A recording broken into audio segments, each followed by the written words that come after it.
गुरुजी के कृपा से सोनू अंकल जी, नीतू आंटी जी के घर पे दिनांक 25 नवंबर 2023 को गुरुजी का बहुत ही अनोखा, प्यारा, सुंदर सत्संग संपन्न हो गया है। जय गुरुजी।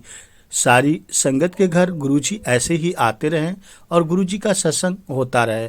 गुरुजी के चरणों में सारी संगत कोट कोट नमन करे और वंदना करे, लख लख शुक्राना करे। जय गुरुजी। सारी संगत गुरुजी के शरण में रहे, यहीं से कल्याण होना है। जय गुरुजी। संगत जी, गुरुजी का बहुत ही ब्लेसिंग भरा सत्संग इस सत्संग में आपको सुनने को, देखने को मिलेगा। इसलिए आपसे निवेदन है कि इस सत्संग को अंत तक जरूर सुने। गुरुजी आपके कई सवालों के जवाब देंगे। बहुत ही चमत्कारी सत्संग है। जय गुरुजी। गुरुजी कहते हैं अपनी संगत के कल्याण के लिए कि दिल छोटा मत किया करो, अपने विश की लिस्ट बना लो। गुरुजी सब जानते हैं, समय आने पर जरूर गुरुजी वही देंगे जो आप चाहते हो। जय गुरुजी। चलिए इस सत्संग को सुनते हैं। मैं जुगनू प्रसाद। आपके कई सवालों के जवाब इस सत्संग में मिल जाएगा। जय गुरुजी। सत्संग सुनना और सत्संग सुनाना दोनों ब्लेसिंग है, इसलिए आपको जरूर आज गुरुजी की ब्लेसिंग मिलेगी। चलिए सत्संग सुनाता हूँ। मैं जुगनू प्रसाद बिंद। संगत जी, गुरुजी कैसे हमारे हृदय में आते हैं और गुरुजी कैसे हमारे हृदय को छूते हैं। 2010 की एक सच्ची घटना है। एक आंटी जी ने अपना सत्संग सुनाया था कि गुरुजी कैसे उनको ब्लेस करते हैं, जबकि आंटी जी गुरुजी को बिल्कुल नहीं मानती, न ही किसी भगवान को मानती हैं। फिर भी कैसे चमत्कार होता है सुनते हैं। अभी हाल में ही 6 मार्च 2010 को हमारे साथ एक अद्भुत अनुभव हुआ। जब हम उस शनिवार गुरुजी के बड़े मंदिर गए तो हम गुरुजी के लिए 2 सुंदर गुलाब के फूल लेकर गए। मुझे नहीं पता था उन्होंने 2 फूल ही क्यों लिए, क्योंकि खरीदने से पहले मैंने सोचा था कि टोकरी भर के फूल लेकर जाऊंगी और गुरुजी के गद्दी के पास रखूंगी, लेकिन गुरुजी तो सिर्फ 2 ही फूल लिए। पता नहीं क्यों, ऐसा क्यों था, पर वो 2 गुलाब के फूल हमने उनकी समाधि के पास रखने का निश्चय किया। वह हमने जोत के करीब रख दिए, क्योंकि हम उन्हें जमीन पर नहीं रखना चाहते थे। जब हमने वो फूल रखे तो एक भक्त ने हमें थोड़ी कठोरता से कहा कि जो गलत जगह थी और हमें फूल जमीन पर रखने चाहिए। मैंने उसी समय वो फूल उठाकर समाधि से थोड़ा दूर जमीन पर रख दिया। संगत जी, उन भक्त ने फिर थोड़ी कठोरता से हमें वो फूल समाधि के आसपास ऊंचे स्थल पर रखने को कहा। ऐसा करते हुए अनजाने में मैं स्तंभ के नीचे की चौकी पर पार कर गई। इस पर वो भक्त नाराज हो गए और बोले कि समाधि एक पवित्र स्थान है गुरुजी का और उसे हाथ लगाने की अनुमति किसी को नहीं है। मैंने संगत जी तुरंत माफी मांगी और माथा टेक कर वहां से हम निकल गए। जय गुरुजी। मैं और मेरी बेटी बहुत समय तक परेशान भी रहे और काफी समय तक मैं इस घटना के बारे में सोचती भी रही। मैं यह सोच रही थी कि हमें इस बात से अवगत कराकर और निर्देश देकर वो भक्त तो अपना कर्तव्य कर रहे थे, पर अपने मन के किसी कोने में मैं इस बात का विरोध और शिकायत भी गुरुजी से कर रही थी। संगत जी, आगामी बुधवार यानी 10 फरवरी को मुझे गुरुजी की स्पष्ट परिकल्पना नजर आई।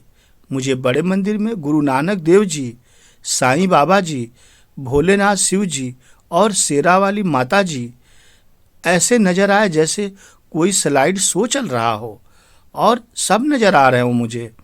और फिर वो सब हमारे गुरुजी महाराज में समा गए हों, जैसे जो रेत में प्रभावशाली और शानदार ढंग से उठे। यह परिकल्पना बहुत मुश्किल के क्षण के भर के लिए ही रही। इसके एकदम बाद मैंने बड़े मंदिर के आसपास एक खुला मैदान देखा। वहाँ गाड़ियाँ आ रही थी। मैं रेशम की लाल रंग की साड़ी पहनी हुई थी और बड़े मंदिर के मुख्य द्वार पर हाथ जोड़े खड़ी थी। फिर यह परिकल्पना समाप्त हो गई संगत जी। जबकि मुझे गुरु में और भगवान में जल्द विश्वास नहीं होता था, लेकिन यहाँ तो अद्भुत लीला, अद्भुत चमत्कार हो रहा था। मैं संगत जी उठकर अपनी दिनचर्या में व्यस्त हो गई, पर इस परिकल्पना के बारे में सोच ही रही थी। मुझे समझ आया कि जो खाली मैदान में मैंने देखा था वो बड़े मंदिर की पार्किंग थी, और मेरे लिए गुरुजी का संदेश एकदम स्पष्ट था। मुझे वहाँ वो लाल साड़ी मेरे पास थी, पहनकर जानी थी। वो साड़ी मैंने 1 महीने से इस्त्री करके तैयार रखी हुई थी, पर उसे दफ्तर पहनकर जाने का किसी न किसी कारणवश समय नहीं मिल रहा था। मुझे यकीन नहीं था कि इतने कम समय में मैं उस दिन बड़े मंदिर जा पाऊंगी या नहीं जा पाऊंगी, पर गुरुजी की इच्छा मेरे लिए तो हुक्म था। फिर मैं सोच में पड़ गई कि क्या मुझे उसी समय सुबह जाना चाहिए या शाम को जाना चाहिए। मुझे दफ्तर में अपने बचे हुए काम भी याद आ गए, और मैंने पहले अपने दफ्तर जाने का निश्चय किया, और वहीं लाल साड़ी पहनकर मैं पहले दफ्तर गई। 12:30 बजे तक मेरा काम खत्म होने ही वाला था। मेरे बॉस दफ्तर में नहीं थे, और मैं नोएडा से बड़े मंदिर के लिए संगत जी अब निकल पड़ी थी। जय गुरु जी। संगत जी, गुरु जी का आरती चल रहा है, शिव जी का आरती हो रहा है। आप दर्शन करके निहाल हो जाइए और अपनी विश मांग लीजिए। आपका दिल गुरु जी आज खुशियों से भर देंगे। जय गुरु जी। आगे सुनते हैं। मैं जुगनू प्रसाद बिंद आगे का सत्संग सुनाता हूँ। बड़े मंदिर पहुँचते ही मैंने देखा कि समाधि के स्थान पर हलचल थी। समाधि की अच्छे से सफाई हो रही थी और उसकी छत को पानी से धोया जा रहा था। मुझे पता चला कि बुधवार का दिन समाधि की सफाई करने का दिन होता है। कहने की जरूरत नहीं है कि मैंने भी समाधि सेवा में हिस्सा लिया, और ऐसा करने में गुरुजी महाराज जी की समाधि को जो भी भर के छुआ उसका कल्याण हुआ। मुझे एहसास हुआ कि मेरे दिव्य गुरुजी तीनों लोकों के सर्वज्ञानी मालिक, सबको नजराना देने वाले सबसे बड़े दाता हैं। गुरुजी ने मुझे उनकी समाधि छूने का सबसे पावन नजराना भी दिया। मुझे उनके मंदिर के खुले और बिना किसी रोक टोक के दर्शन होने लगे। मेन हॉल में उनकी तस्वीर से शिव दिखने लगे। उनके कमरे के, उनकी कुटिया के और बाकी सब स्थानों के जो भी मैं अपनी आंखों से देखकर अपने हृदय में सदा के लिए समा सकी। 2 घंटों तक संगत जी मैं सब कुछ छूती रही, उसका आनंद उठाती रही और परमानंद में मगन होकर अपने दफ्तर और फिर घर वापस आ गई। बाद में मुझे पता चला कि महाशिवरात्रि के समारोह के उपलक्ष्य में उस दिन यह खास सेवा थी। जय गुरु जी। संगत जी, अगर गुरु जी महाराज मेरा मार्गदर्शन नहीं करते तो मुझे कभी पता ही नहीं चलता कि बुधवार के दिन समाधि सेवा होती है। मैं कभी वहाँ नहीं जाती और मुझे ऐसे बहुमूल्य अनुभव प्राप्त नहीं होते। इससे मुझे यह भी पता चला कि गुरुजी सब जानते हैं। वो महाशिव हैं, त्रिकालदर्शी हैं। बड़ी चिंताएं हों या छोटी चिंताएं हों, गुरुजी परिचित हैं और ठीक कर देते हैं। गुरुजी हमारी भोली भाली शिकायतें जो भी होती है उसको भी सुनते हैं और उसका निवारण करते हैं। ऐसे हैं परमपिता परमेश्वर। गुरुजी बहुत दयालु हैं संगत जी।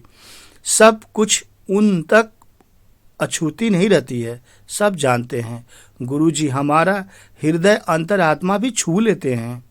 हृदय से निकला हुआ एक निर्मल और भोला भाला ख्याल ही काफ़ी होता है। जो हम सोच लें गुरुजी उसे भी जान जाते हैं और समय आने पर जरूर देते हैं। गुरुजी उन्हें छू लेने के लिए सब कुछ अपनी संगत को समझाते हैं कि सेवा, सत्संग, सिमरन करो और गुरुजी के मंत्र का जाप का उच्चारण करो। कितना भी घर में संकट हो, दुख हो, सब दूर होगा। ओम नमः शिवाय। शिव जी सदा सहाय। ओम नमः शिवाय, गुरु जी सदा सहाय। हमें इस मंत्र जाप का उच्चारण करना है ताकि घर में जो भी संकट आए वह टल जाए। जय गुरु जी। गुरु जी हमें समझाते हैं कि हम जब भी सत्संग में जाएं तो वहाँ पे पूरा चाय प्रसाद, लंगर प्रसाद ग्रहण करें। उसमें गुरु जी की बहुत बड़ी मेडिसिन होती है। दुनिया की दवा काम नहीं करती, लेकिन यह गुरु जी की दवा बड़ी से बड़ी बीमारी को दूर कर देती है।